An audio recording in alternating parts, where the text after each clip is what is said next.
Melalui data yang diperoleh dari PLN wilayah S2JB, sebanyak 62 desa di wilayah Sumsel belum dialiri listrik. 29 desa diantaranya merupakan daerah perairan hingga sulit ditempuh melalui jalur darat. Menanggapi hal tersebut, JM PLN wilayah S2JB, Daryono, menyampaikan pihaknya telah menganggarkan dana sebesar 50,8 miliar rupiah untuk membangun listrik di desa tersebut. Di antaranya dengan menawarkan teknologi tenaga surya untuk kebutuhan listrik di desa yang sulit terjangkau. Menurut Daryono, pihaknya telah mengusulkan rencana ini dengan Kementerian Pusat yang dalam hal ini akan ditangani oleh ESDM.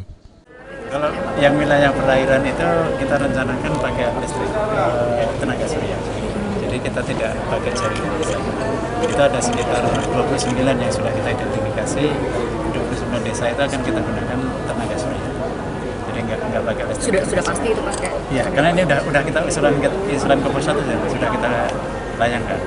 Jadi tinggal respon dari pusat, anggarannya tenaga surya jalan, kita laksanakan. Karena tenaga surya ini nanti yang bangun bukan PLN, tapi yang bangun adalah dari Kementerian SDM. Jadi yang dibangun PLN adalah yang menggunakan jaringan.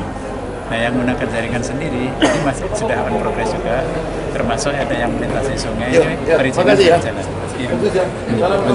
Baik. Nah, itu kan 29 desa sudah pasti menggunakan tenaga surya. Kan ada desanya sekitar hampir 40. Iya, yang hampir 40 itu kan kita masih 2 tahun ya, 2019 2020.